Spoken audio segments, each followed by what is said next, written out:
certainly does. She certainly does. Well, I hit the record button. Let's chat about your awesome midnight deck. What are you midnight, huh? Yeah, she gets a ton of stuff, and I'm very excited. Okay, hit me with the pitch. So this is on all. All has a lot of fun stuff she gets because she gets card draw. She gets a lot of more stun on all, like brutal swagger. Her attack is nuts. Yeah, her attack's pretty good. And then the game plan is she gets a ton of speed on her stuff, and all has a bunch of ways to just add damage, like Revel as Masterpiece, or Floating Around My Babies.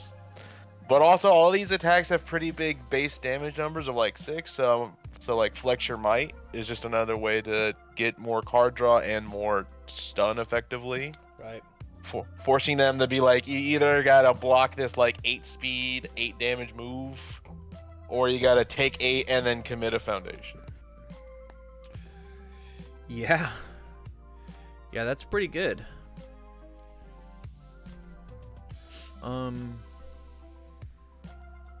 So hit me with the goal. What's the goal of us fixing it? What are we trying to do?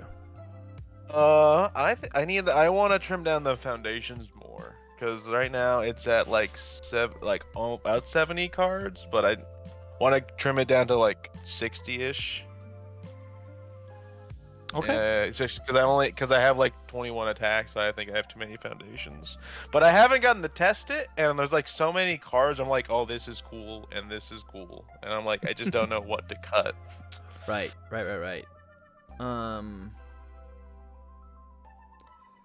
Yeah. Okay. I'm doing a quick looky-loo. And the first thing that I can see that we could cut is USJ, just to a 1-of. Yeah. I don't think having 2 of this is that crazy important. You can put it back to a 2-of once you realize that terrains are actually being played, because the goal of you having 2 terrains means that, because of how the terrain keyword works, there can only be 1 terrain on the field at all betwixt you and your opponent.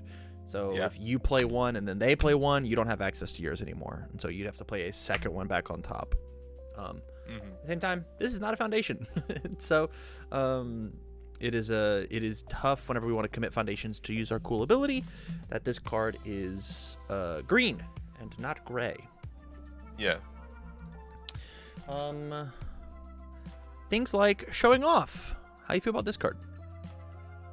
I think it's good for her because she can very easily trigger it. Like most of the things are gonna be like double speed generally.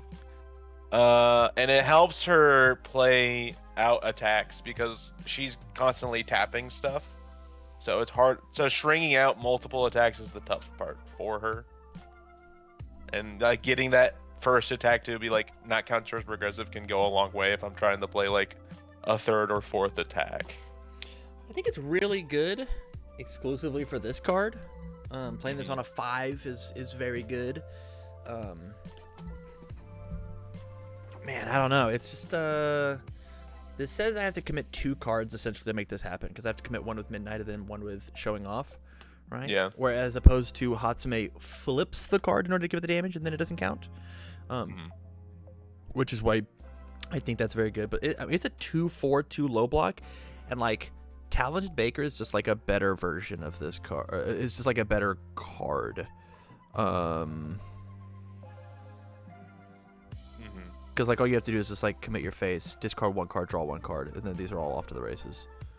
Yeah, like that's also why I like British Swagger. Like the Sato cards just get triggered really easily by her. Yeah. Because Sato is like, I need stun 2 if you draw 2 cards. I'm like, cool, just commit, discard 2, draw 2. Right. And then I get stun 2 immediately. Yeah, I my personal opinion is that I don't like Showing Off. If I were to be forced to play it, like I'd rather see it as like a 1-of and then Talented Banker push this card up. But that has effectively done nothing to our deck. We've not cut any cards. I know. I will take these back out of our sideboard since that is not the plan. Yeah, I gotta trim stuff. How do you feel about triple Flex Your Might as opposed to the 4? I mean, that's just like the easiest thing to cut, right? Yeah. We've now cut 2 cards. It's a freaking 1 mid block. How nuts. I think the card's really cool. Obviously, it's like playing it out. All worked up. How do you feel about it? It's cool. I think it fixes one of her problems of, you know, playing out more attacks. Because, like, she's just going to commit it. That's one of the things, like, I just commit for speed and then I just get rid of it. We have 30 spams. 3-0. I like a higher spam count, but also I'm playing a 2 check. So, you know. That is fair. That is fair. Okay. First and foremost, I want Rooftop to just leave. There's like no reason for us to have this card. Okay. I don't love Rooftop. I don't love All Worked Up, right? When we compare like All Worked Up, Snack Time, full on attack mode. Yeah, they do different things, but I feel like of them, I think this is the weakest card, yeah? Mm-hmm. Okay. You sound so sad. It's fine. It's one of her cards. I'm like, oh, this card's so cool. It is cool. Like the other option is like we just like get rid of full on attack mode, right? Like that cuts 2 cards. Yeah, I think I might want to cut that one more. Okay. It's either full on attack mode or snack time, right? And snack time. I think snack time's really good, especially with her, because it really is just +2 speed on her because I get the keyword and then I get more speed. You do get the keyword, don't you? Yeah. That's fucked. Yeah, we'll get rid of full on attack mode. Daunting Message is cracked in half. What's this number trying to get to? I'm sorry. Probably like 63 or 64. 63 with 21 attacks? Yeah. Okay. Then Daunting just gets to go to a 3 of. I get that card's nuts. This gets to go to a 2 of. That card's nuts. We have to play this card. This card's not negotiable. Zoom gets to go down to a 1 of. We don't need that many. Okay, now we get to keep mids. I know all the mids are good now. All the good mids are good. Block zone. Celebrity status could be cut. Like if we had to get it to 63, I would cut double celebrity status. This card's too good. This card, these 2 cards are how you kill people, and this card is just draw 1, right? Yeah. If my card is committed, it's like a little more defense. Mm-hmm. It's probably just better than stack the card. But otherwise, like you could just like try it at 65 because of how much you've draw power here. You've got draw power here. You technically have draw power here. You've got draw power on your foundations and your character filters. Yeah. I don't think being a little heavy is that big of a deal, right? Yeah. All you have to do is find one attack, and then you get to dig 5 deeper. Yeah. That's 65 is probably a solid number. Yeah. Yeah. I'm gonna go do the world's quickest look and see if there's anything else that we maybe missed. Yeah. Anything else at all?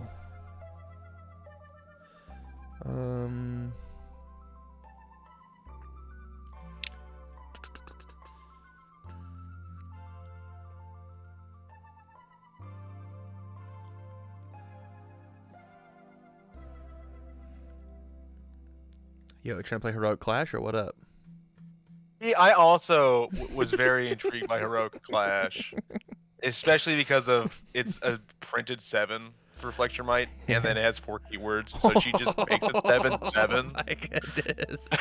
Oh no! I'm never gonna win a tournament. I'm just gonna play Flex Your Might Heroic Clash. Oh no! I'll never win another game in my whole life. I'm sure I'll test it in this deck just because it's really funny. Hell yeah. And then you'll check a 1 and I'm like, wow, why am I playing this? Why am I playing? I don't know if Midnight's the person to wear Flex Your Might Heroic Clash, but there's going to be a deck that does it for sure. I think she can do it though, which is why I'm thinking about it. Right. Another funny thought with Flex Your Might is Quick Create, because you can put it into the card pool for more responses. Like you could get 2 in there, and now every attack that's unblocked is commit 2, Right. which is Yeah. really funny. It is. It is funny, but you know what you could do instead? Be dinky. Yeah. I don't know. Actually, that deck sounds sick. The all deck as Eraserhead. Actually. Oh. Ooh. Yeah. Yeah, that sounds sick. There's no Night Watch in here with our triple Flex Your Might. That may be a card that we could maybe look at. Right now we've got just a bunch of flow, right? And it's good to have a bunch of flow whenever a set first drops, just to figure out if like your cool ideas work. Yeah, I think I definitely was gonna cite it. I think because it's a 3, right? Right. And I'm playing a 2-check. I wasn't hype on running it. Yeah. Like I also had the 3-check from the Eraserhead 2 deck in here, and then I was like, I think Rebel's just better for her, just because I'm not like the Dry Eyes thing is better if you're playing more attacks because you get more value from the card discard. Right. But if she only is like I play 2 or 3, like just reveling and keeping the cards in hand just seems better. Yeah, I definitely put that card in the sideboard just because but like you have this card which makes you go plus on your draw. You also have this card that makes you go plus on your draw. And the big thing about playing Prone to Dry Eyes is you need cards that let you go plus, and Flex Your Might lets you go plus on your draw. Being a 6 hand size character that plays Prone to Dry Eyes, you will lose, right? Because that max you get to trigger it 3 times, which says you get +1, +2, +3, and that's not worth not having a hand to do. But as soon as you can get bonus cards in your hand, as soon as you can get bonus cards, this card now goes, its stocks go way up. Yeah, it definitely seems very playable, but I think just because it's a 3-check, and I'm not sure if I get to play that many attacks in one turn. Yeah. I'm opting to use snack time as my like payoff for drawing these cards. Yeah. I think that's totally fair. I think as soon as you figure out like what you like and what you don't like, I think Night Watch is like an easy inclusion at the one of just to get rid of the Flex Your Might. Yeah. Especially because this card doesn't leave the card pool, right? Yeah. This card will always exist in your deck until you cycle. So both checking and playing it just feel great. Yeah. Yeah, I definitely will probably put a Night Watch in eventually, just to test it, or just to test it as is first. Flex Your Might's so freaking cool. It's such a cool card. I think it's definitely one of my favorite cards they've shown. It's that, and then Somnambulism. It just says draw 2 cards. Yeah. Just says draw 2. Just draw 2 cards. I just want to draw 2, and then also just make you commit if you don't want to block my shit. Right? Yeah, there's a bunch of stun. There's a bunch of speed. They just are gonna get tapped out, and then I get to punch them really hard. Yeah, I'm here for it. This is a pretty short deck, Doctor, but I think I accomplished the goal, which was just cut fluff, right? Yeah, that's my problem. I'm terrible at cutting fluff because I'm like, everything's good everything can be good in the right situation. So it's just like, I don't know. Just want to run everything. Pizza bet. I bet this card comes out of your deck. Mm-hmm. I think the commit 2 is going to be too much for doing this stuff. Yeah. You're never going to want to commit this card. But I wanna. I know. I get it. I think like it will only be good if I'm like, boy, I really want to play 4 or 5 attacks this turn, because then it's basically paying for like three foundations itself. Yeah. It certainly can be that. I think the biggest issue is the fact that like we gotta commit to do it. If she didn't say commit for the ability and she did something else, right? Even discard a card, right? To get the stats, I think I'd be down, right? Like this card in Eraserhead seems sick, right? Yeah. Oh yeah. I just like commit the foundation is just such a high cost here, not here. This commit is fair. This commit is overcosted, trying to tactic it with showing off. But that's really like everything else. I'd play the heck out of this deck. This deck looks sweet. Yeah. Yeah. Same. I feel pretty good about it.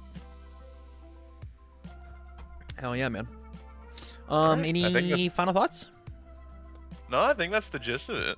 All right. Then we will. I'll shoot the list over to you, and we'll catch you next time. Okay. Yeah, man. Thank you very much. Welcome, man. We'll see you. See ya. Peace.